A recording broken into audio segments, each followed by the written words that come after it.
യുദ്ധം കൊടുമ്പിരി കൊള്ളുന്ന സമയമാണ്. അസത്യവും സത്യവും തമ്മിൽ ഏറ്റുമുട്ടുകയാണ്. അള്ളാന്റെ റസൂലിന്റെ മുമ്പ് വന്നിട്ട് അസ്വദുർ റായി ചോദിച്ചു, യാ നബി അല്ലാഹ്, ഇത്ര കാലം ഞാൻ ഇസ്ലാമിന്റെ രഹസ്യങ്ങൾ ശത്രുപാളയത്തിൽ ചോർത്തി കൊടുത്ത മനുഷ്യനാണ്. ഇന്ന് എന്റെ ദീനിന് വേണ്ടി എനിക്ക് എന്തെങ്കിലും ഒന്ന് ചെയ്യണം. ശത്രുവിന്റെ ഇടയിലേക്ക് പോവാൻ അവിടുന്ന് എന്നെ ഒന്ന് അനുവദിക്കുമോ നബിയേ? ഹബീബായ പ്രവാചകൻ സ്വല്ലല്ലാഹു അലൈഹി വസല്ലമ തങ്ങളുടെ കയ്യിൽ നിന്ന് അസ്വദുർ റായി ഒരു വാള് കയ്യിലേക്ക് മേടിച്ചു.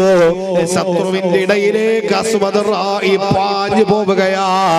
സുബ്ഹാനല്ലാഹ്,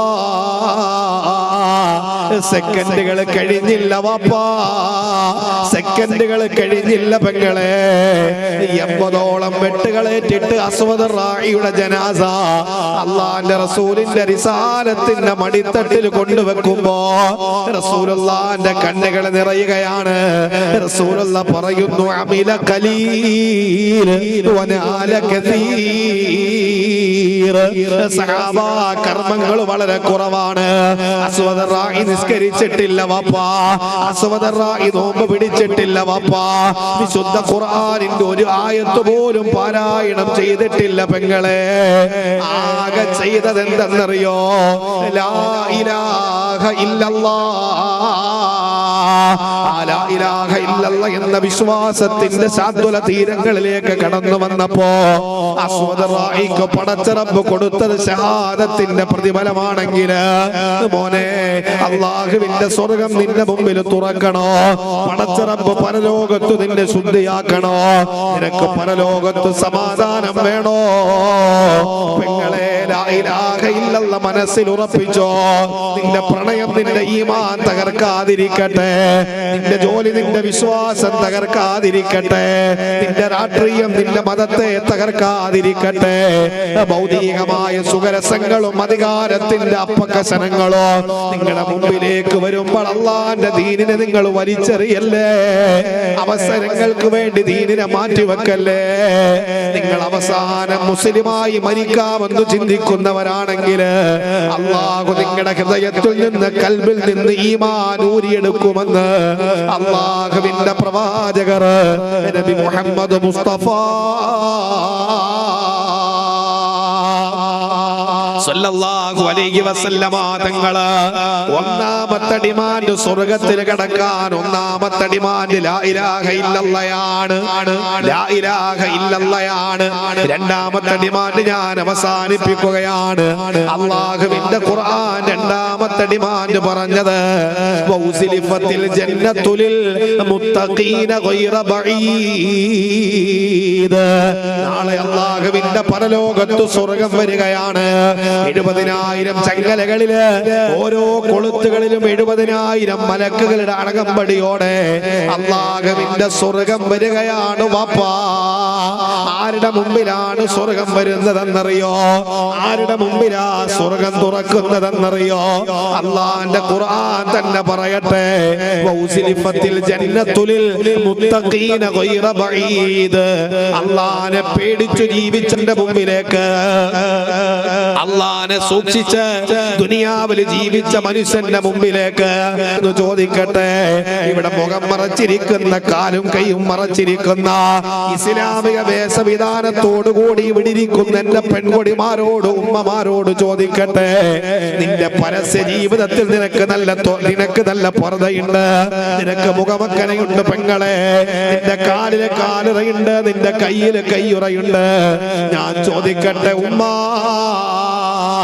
നീയും നിന്റെ ശരീരവും ഒറ്റപ്പെടുന്ന സമയത്ത് നിന്റെ രഹസ്യ ജീവിതത്തിൽ നിനക്ക് നിന്റെ പടച്ചോനെ പേടിക്കാൻ കഴിഞ്ഞിട്ടുണ്ടോ?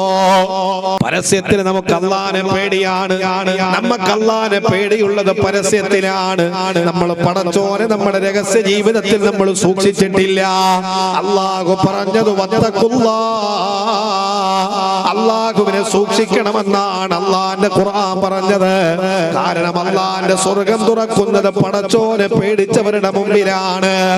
സൗബാൻ റളിയല്ലാഹു തആല അൻഹു മദീനത്തെ പള്ളിയിൽ ഇരിക്കുമ്പോ അല്ലാഹുവിന്റെ റസൂൽ കടന്നു വന്നിട്ട് പറയുന്നുണ്ട്, ലാ ഇലമന്ന അഖ്വാമം മിൻ ഉമ്മത്തി യഅ്തൂന യൗമൽ ഖിയാമ. നാളെ പരലോകത്തിന്റെ സമുദായത്തിൽ ഒരു വിഭാഗം കടന്നു വരും സൗബാനെ. എങ്ങനെയാണ് അവർ കടന്നു വരുന്നതെന്നറിയോ? ബിഹസനാത്തിൻ അംസാലി ജിബാലി തിഹാമത ബീളാ ഫയജ്അലുഹ അല്ലാഹു അസ്സ വജല്ല ഹബാനു മൻസൂറാ.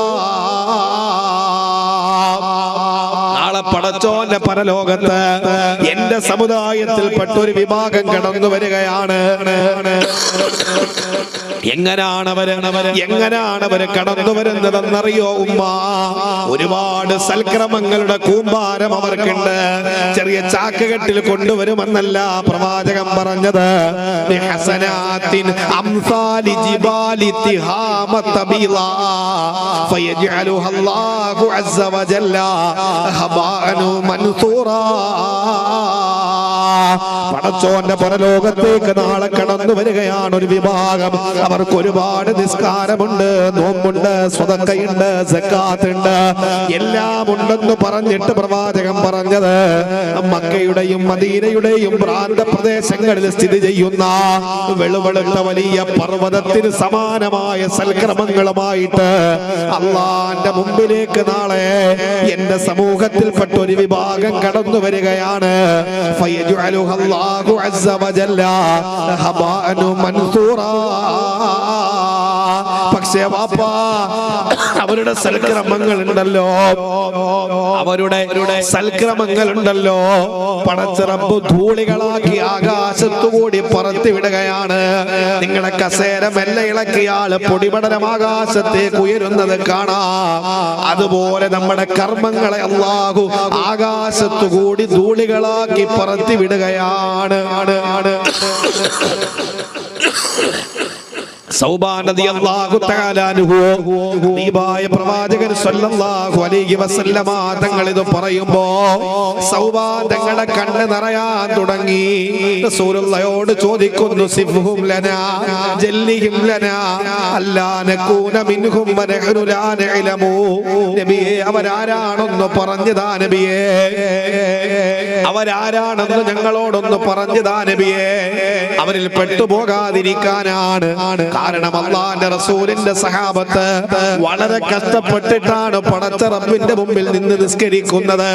സമ്പത്തുള്ളപ്പോഴല്ലേ നമ്മൾ സ്വതക്ക കൊടുത്തത്, വലിയ സൗകര്യങ്ങൾ ഉള്ളപ്പോഴല്ലേ നമ്മൾ സ്വതക്ക കൊടുത്തത്. അല്ലാഹുവിന്റെ റസൂലിന്റെ സഹാബത്ത് ഇല്ലായ്മയിലും ഉള്ളത് കൊടുത്തവരാ വാപ്പാ. ഒരു പാവപ്പെട്ടവൻ മുമ്പ് വന്ന് കൈ നീട്ടിയപ്പോ ഇല്ലാന്ന് പറഞ്ഞിട്ട് പുറംതിരിഞ്ഞ് നടന്നവരല്ലേ നമ്മള്. അല്ലാഹുവിന്റെ പള്ളിയിൽ പോവാന് ദൂരമൊരു തടസ്സമല്ലേ നമുക്ക്. പാതിരാത്രി കളിക്കളങ്ങളിൽ, വിനോദങ്ങളിൽ, ടർഫുകളില് സമയം ചെലവഴിക്കുന്ന ചെറുപ്പക്കാര് ഉറക്കത്തിന്റെ പേര് പറഞ്ഞല്ലേ വയലിലേക്ക് എത്താത്തത്. നിങ്ങൾക്കറിയോ, അല്ലാഹുവിന്റെ റസൂലിന്റെ സഹാബത്തിന് മാറി ഉടുക്കാൻ വസ്ത്രമില്ല, നല്ല ഭക്ഷണം അവര് കഴിച്ചിട്ടില്ല. ആയിഷ റളിയല്ലാഹു തആല പറയുന്നുണ്ട്, അല്ലാഹുവിന്റെ റസൂലിന്റെ വഫാത്ത് വരെ അള്ളാന്റെ റസൂലിന്റെ വഫാത്ത് വരെ രണ്ടു നേരം അവിടുന്ന് അടുപ്പിച്ചു ഭക്ഷണം കഴിച്ചിട്ടില്ല. രണ്ടു നേരം അടുപ്പിച്ചിട്ട് അവിടുന്ന് അടുപ്പ് പുകഞ്ഞിട്ടില്ല. വിഭവസമൃദ്ധമായ ഭക്ഷണമല്ലേ. വിശുദ്ധ റമളാനിന്റെ പകല് മുഴുവനും പട്ടിണി കിടക്കാൻ പറഞ്ഞ പട ചെയ്തു പോയ കർമ്മങ്ങളൊന്നും പടച്ചോന്റെ അടുക്കലേക്ക് എത്താത്ത ആ വിഭാഗം ആരാണ് നബിയേ? ഹബീബായ പ്രവാചകന്റെ മറുപടിയാണ്, സഹാബ, അവര് നിങ്ങളിൽ പെട്ടവര് തന്നെയാണ്.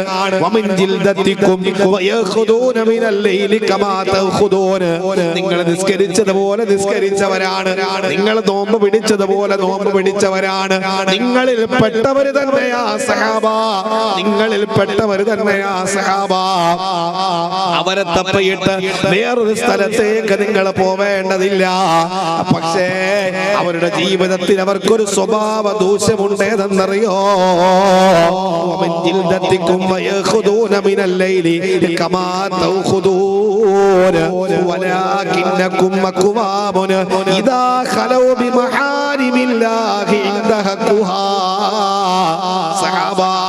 അവരുടെ രഹസ്യ ജീവിതത്തിൽ അവർ അല്ലാഹുവിനെ സൂക്ഷിച്ചിട്ടില്ല.